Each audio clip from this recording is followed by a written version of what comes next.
Hello. എന്നത്തെയും പോലെ തന്നെ ഇന്നും എലക്ഷൻ വർക്കൊക്കെ ഉണ്ട്. അപ്പോൾ രാവിലത്തെ വീട്ടിലെ പണികളും കുക്കിങ് കാര്യങ്ങളും എല്ലാം കഴിഞ്ഞിട്ട് മോളെ റെഡിയാക്കി അംഗനവാടിയിലേക്ക് കൊണ്ടുപോവാണ്. ഞങ്ങൾ രണ്ടുപേരും പതുക്കെ പോവുക. ഈ ഒരു സ്ഥലത്ത് ദിവസവും നിൽക്കും. ഞാൻ വീഡിയോ എടുക്കാറില്ല. പക്ഷേ ഇവിടെ ആ റെഡ് കളർ കാണുന്ന പൂവ് അത് ഭയങ്കര ഇഷ്ടമാണ്. അപ്പോൾ അത് പറിച്ചിട്ടാണ് പോകുന്നത്. ആർക്കാ കൊടുക്കുന്നതെന്ന് അറിഞ്ഞുകൂടാ. അത് കഴിഞ്ഞ് നേരെ നമ്മൾ സ്ഥിരമായിട്ട് ഇരിക്കുന്ന സ്ഥലമുണ്ട്. അവിടെ ഇരുന്നിട്ട് തെരഞ്ഞെടുപ്പ് കമ്മിറ്റി ഓഫീസല്ല, അല്ലാതെ നമ്മൾ ഇരുന്നിട്ട് ജസ്റ്റ് ഈ ലഘുലേഖ സെക്കൻഡ് റൗണ്ടായി. ഫസ്റ്റ് റൗണ്ട് കംപ്ലീറ്റ് ചെയ്തിട്ടുണ്ടായിരുന്നു. അപ്പോൾ സെക്കൻഡ് റൗണ്ട് ലഘുലേഖ കൊടുക്കണം. അപ്പോൾ അതിന് വേണ്ടിയിട്ടുള്ള കാര്യങ്ങളൊക്കെ ചെയ്യുമായിരുന്നു. പിന്നെ ഏത് സ്ക്വാഡ് ഏത് ഭാഗത്തേക്ക് പോകണം എന്നൊക്കെ ഇങ്ങനെ തീരുമാനിക്കുമായിരുന്നു. അപ്പോൾ അവിടുന്ന് നമുക്ക് ചായയും മിക്സ്ചറൊക്കെ തന്നിട്ടുണ്ടായിരുന്നു. ഞാൻ രാവിലെ ഫുഡ് കഴിക്കാതെയായിരുന്നു ഇറങ്ങിയിട്ടുണ്ടായിരുന്നത്. പിന്നെ എലക്ഷൻ വർക്കിന് ഇറങ്ങി.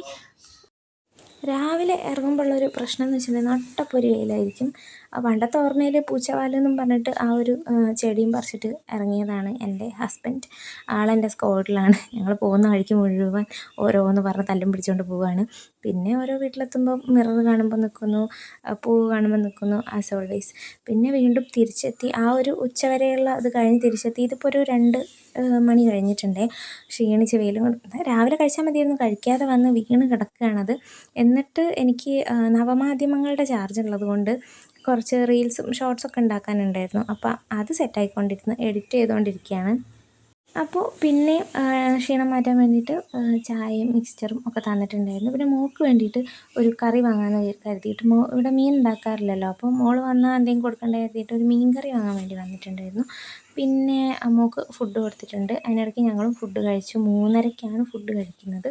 പിന്നെ അത് കഴിഞ്ഞിട്ട് ഈ വെയിലത്ത് നടക്കുന്നതുകൊണ്ട് ടാൻ അടിച്ചത് കാരണം ടാൻ റിമൂവ് ചെയ്യാൻ വേണ്ടിയിട്ട് അരിപ്പൊടി പിന്നെ തേനും കാപ്പിപ്പൊടിയൊക്കെ വെച്ചിട്ട് ഞാനൊരു ഫേസ് പാക്ക് ഇട്ടുകൊണ്ടിരിക്കുകയായിരുന്നു. ഞാൻ ഏട്ടനോട് കഥ പറഞ്ഞിട്ട് ഇങ്ങനെ അത് അപ്ലൈ ചെയ്തുകൊണ്ടിരിക്കുമ്പോൾ ആൾ തിരിഞ്ഞു നോക്കുമെന്ന് പറഞ്ഞു. അപ്പോൾ തിരിഞ്ഞു നോക്കിയതാണത്. പേടിക്കേണ്ട ഗൈസ്, ഞാൻ തന്നെയാണ്. എന്നിട്ട് ടാൻ മാറിയോ ചോദിച്ചാൽ കുറച്ച്, അതായത് കംപ്ലീറ്റ് മാറുമൊന്നുമില്ല. അത്രയും വെയിലത്തിറങ്ങി നടക്കുന്നത് കാരണം വലിയ മാറ്റമൊന്നുമില്ല. എന്നാലും എൻ്റെ ഒരു സമാധാനത്തിന് വേണ്ടിയിട്ട് ചെയ്തതാണ്. കാരണം വൈകിട്ട് എനിക്ക് ഇത് ഞാൻ എടുത്തിട്ടുണ്ടായിരുന്നത് നവംബർ 25, അതായത് കൂത്തുപറമ്പ് രക്തസാക്ഷി ദിനത്തിൻ്റെ അന്നാണ്. അന്ന് DYFIയുടെ ഒരു പ്രകടനവും പൊതുയോഗവും ഒക്കെ നടക്കുന്നുണ്ടായിരുന്നു. അപ്പം ബ്ലോക്ക് തലത്തിൽ എല്ലാ സ്ഥലത്തു നിന്നും ആളുകൾ വന്നിട്ട് നടത്തുന്നൊരു പരിപാടിയായിരുന്നു. അപ്പോൾ ഞാൻ എൻ്റെ വീടിൻ്റെ കുറച്ച് അപ്പുറത്തേക്ക് ആയതുകൊണ്ട് ഞാൻ ജസ്റ്റ് നടന്നു പോകാമെന്ന് വിചാരിച്ചു. അങ്ങനെ നടന്നു പോയി. അപ്പോൾ ആളുകൾ എത്തിയില്ലായിരുന്നു. 5 മണിയായിരുന്നു പറഞ്ഞത്. പക്ഷേ എല്ലാവരും ബ്ലോക്ക് തലം ആയതുകൊണ്ട് എല്ലാ മേഖലയിൽ നിന്നും കൂടി എത്തി വരുമ്പോഴത്തേക്ക് ലേറ്റായി. അപ്പോൾ ഇത് SFIയുടെ സംസ്ഥാന കമ്മിറ്റിയിലുള്ള അംഗമാണ്, ഫർഹാൻ എന്നാണ് പേര്. ഞങ്ങളുടെ മേഖലാ കമ്മിറ്റിയിലുള്ളതാണ്, സെക്രട്ടറിയാണ് കേട്ടോ.